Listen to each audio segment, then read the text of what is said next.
Bonjour à tous et bienvenue dans cette vidéo. Je suis Anaïs Audy, la cofondatrice de la pâtisserie en ligne Par le Chef en Box. Avant de commencer cette vidéo, et on va apprendre à faire des choux mascarpone fraises, je vous invite, si ce n'est pas encore fait et c'est pas normal, à vous abonner à la chaîne en cliquant sur le bouton je m'abonne et à mettre des likes sur cette vidéo parce que je dois battre Anthony, Alf et Geoffrey. Allez, c'est parti! Ok, alors on va commencer par faire un craquelin rouge. Donc pour ça, il va vous falloir de la farine, du beurre, de la cassonade et du colorant. Rien de très compliqué, on va tout mettre dans mon robot Kenwood. Donc je vais mettre la farine, la cassonade et mon beurre déjà dans un premier temps pour faire tout simplement comme un petit crumble. On va tout mettre en route. Hop. Donc je démarre mon Kenwood, il me dit bonjour. Et voilà.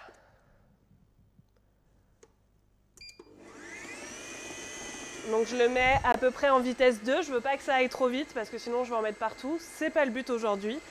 Donc là je laisse vraiment tourner et ensuite je vous montrerai la texture que ça doit avoir. Ok, donc là j'ai une texture qui me convient, je vais vous montrer. Hop, donc là normalement vous devez voir la texture un peu de sable qu'on obtient. Donc là c'est le moment pour moi où je vais mettre le colorant, je vais remettre à tourner le temps bien que ça colore bien partout. Et puis ensuite je viendrai étaler entre deux feuilles silicone, tout simplement pour pouvoir l'étaler avant de le mettre au congélateur. Hop, et c'est reparti. Ok, donc là, mon mélange est bon. J'ai vraiment une pâte homogène qui s'est formée, bien rouge. J'ai peut-être mis un petit poil trop de colorant, mais ça donnera un petit effet sympa. Je vais donc tout simplement mettre tout ça sur mon cile-pâte entre deux feuilles. Hop. Et je vais l'étaler assez finement avant de le passer au froid. Ok, donc là j'ai mon craquelin entre deux feuilles. Je vais tout simplement étaler avec mon rouleau délicatement. Hop. Je tourne du coup ma feuille. Alors j'ai pris un cile-pâte qui est abîmé. Je vais en prendre un autre. Hop. Ça sera plus facile pour étaler. Donc je veux quelque chose de très fin, le craquelin ne doit pas être quelque chose d'épais. Hop là, désolée, je reviens. Donc j'étale dans les deux sens, c'est évidemment pas moi qui tourne, mais ma feuille. Et je veux quelque chose de régulier, donc je veux quelque chose qui a la même épaisseur partout.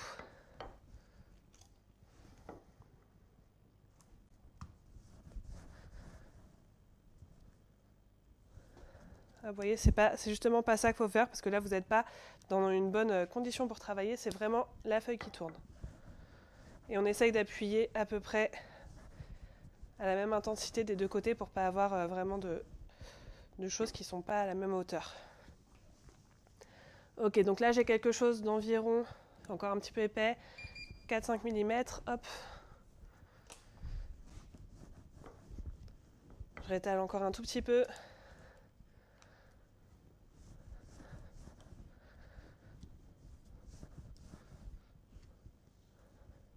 Hop, j'y suis presque.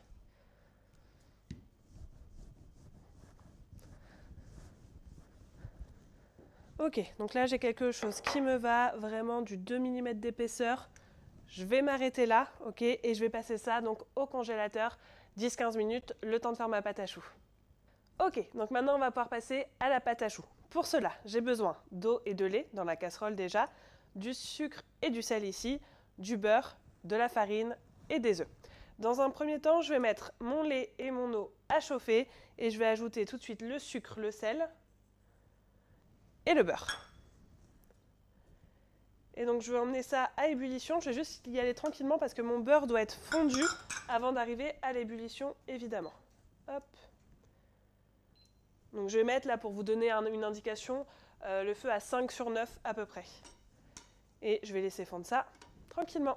Ok, donc là mon mélange à ébullition, ce que je vais faire c'est que je vais éteindre le feu dans un premier temps pour pouvoir y verser donc toute ma farine pour faire ce qu'on appelle la panade et donc je vais la dessécher. Donc là, le but déjà, c'est de former une boule homogène.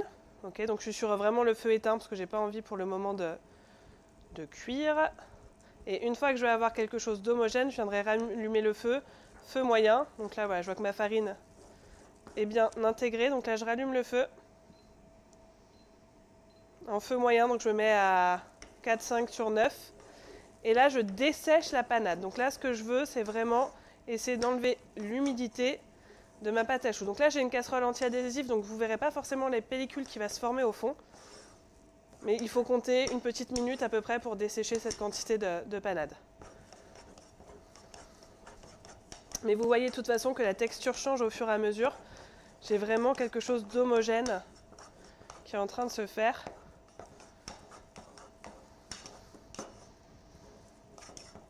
Donc la panade, il faut la dessécher, mais il ne faut pas non plus trop la dessécher. C'est vraiment un juste milieu. Ça, vous aurez l'habitude à force de faire de la pâte à choux. Donc là, moi, j'ai quelque chose qui me convient niveau texture. Je ne sais pas si vous arrivez à bien voir, je pense que oui. J'ai vraiment quelque chose qui me convient. Donc là, je vais pouvoir me retirer du feu. Hop. Et ce que je vais faire maintenant, une fois que ça c'est sorti du feu, ce que je vais faire, c'est que je vais tout mettre dans mon Kenwood, ok, à battre avec la feuille, évidemment, on ne met pas le fouet. Je vais mettre ça à battre, déjà dans un premier temps, sans rajouter mes œufs. Hop, pour déjà faire évacuer un petit peu l'humidité de ma panade.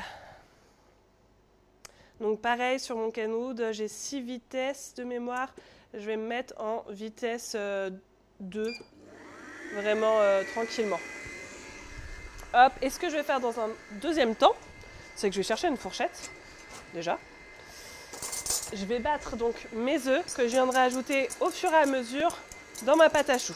Donc je ne vais pas tout mettre d'un coup, je viendrai vraiment ajouter au fur et à mesure, mais je vais vous montrer ça dans quelques instants. Ok, donc là, je vais réduire juste un petit peu la vitesse, je vais me mettre en vitesse 1. Et je vais donc mettre une petite partie de mes œufs. J'y vais vraiment tranquillement, je vais attendre que ça mélange et ensuite je vais ajouter au fur et à mesure tous mes œufs. Ok, donc là j'ai quelque chose de plus homogène, donc je continue de rajouter petit à petit mes œufs. Et on va faire ça jusqu'à ce temps que je n'ai plus d'œufs. Ok, donc là ma pâte à choux est prête, je vérifie, je fais un sillon dans ma pâte à choux, je vois que ça se referme tranquillement, c'est que je suis ok, donc là j'ai une bonne texture. Donc je vais pouvoir pocher ça sur plaque, c'est parti. Ok, donc là je vais pouvoir pocher mes choux. Donc au préalable, donc j'ai mis mon four à préchauffer à 160 degrés en chaleur statique. Et donc j'ai graissé une plaque, je vais cuire donc directement sur plaque.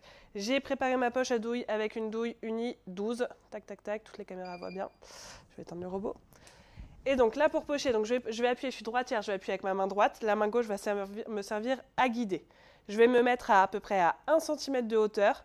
Je vais appuyer et je ne vais absolument pas bouger. C'est parti. Et voilà, et là pour couper, donc j'arrête d'appuyer. Je fais un petit mouvement et je coupe.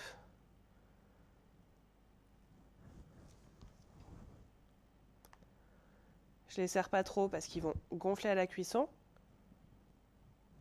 Et voilà, et ensuite, eh bien, je continue en quinconce. Ok, donc là j'ai récupéré mon craquelin, j'ai pris un emporte-pièce de la taille de mes choux pour pouvoir donc emporte-piècer ce petit craquelin. Hop. Alors, si j'y arrive en tout cas. Et donc je vais le mettre tout simplement sur mes choux avant la cuisson. Donc je fais ça pour tous mes choux.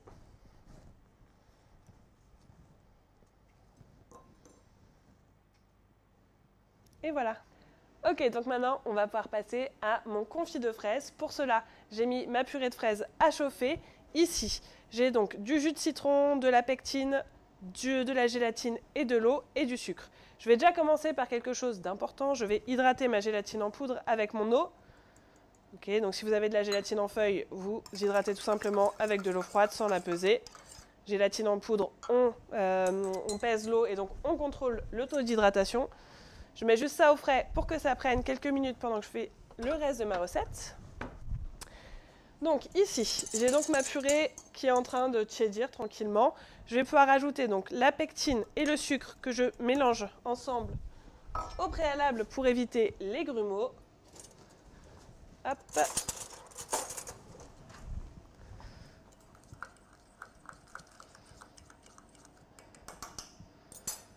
Ok, donc je mets tout ça dans la purée.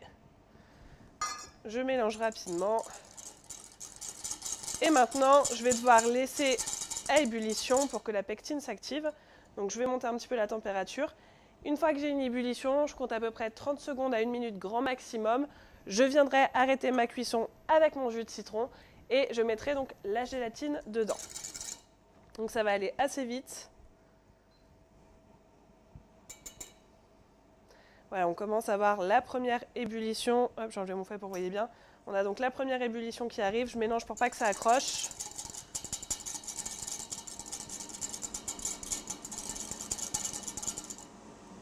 Donc, désolé pour le bruit, j'ai ma hotte intégrée qui est en train d'aspirer toute la fumée.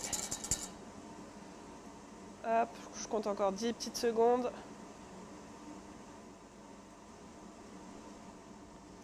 Et voilà, donc là, j'éteins tout simplement ma plaque, j'éteins mon feu. Je viens donc mettre mon jus de citron dans un premier temps. Je mélange bien.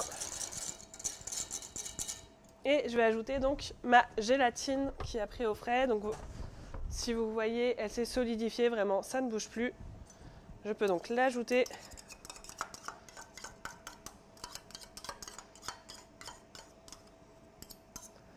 Hop, je mélange le tout. Et je vais mettre le tout dans un petit cul de poule au frais, le temps de passer donc à la suite.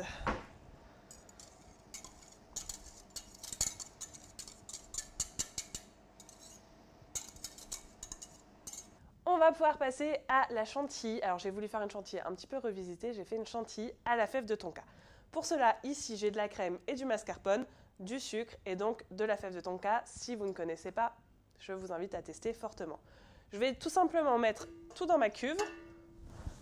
Hop. Donc je mets absolument tous les ingrédients dans la cuve et je vais mettre le tout à monter.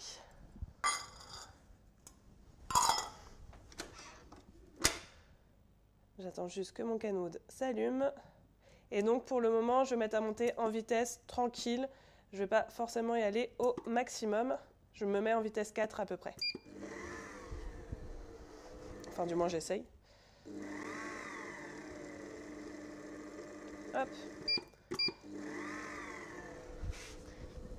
Excusez-moi, private joke avec mes stagiaires. On va donc pouvoir passer au montage. Donc j'ai mon chou coupé. À côté, j'ai prévu donc mon confit de fraises. On va commencer par ça. Donc je vais vraiment venir en mettre partout au fond. Je vais mettre un peu de fraises fraîches.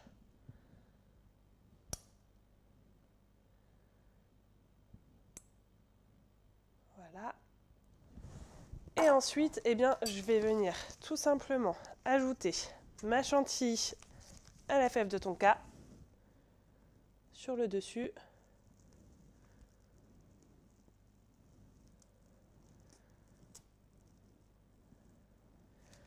Avant de remettre donc le petit chapeau. Et je vais venir placer des petits morceaux de fraises sur les côtés pour avoir toujours plus de gourmandise. Oups, pardon.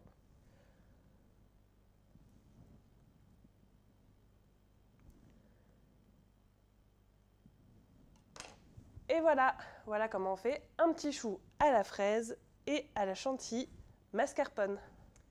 Voilà, cette vidéo est maintenant terminée. Vous n'avez plus qu'à déguster. N'oubliez pas de vous abonner à la chaîne et de mettre un like pour que je batte les mecs. Un peu de solidarité féminine ne fait pas de mal. Je vous souhaite à tous une belle journée et je vous dis à très vite.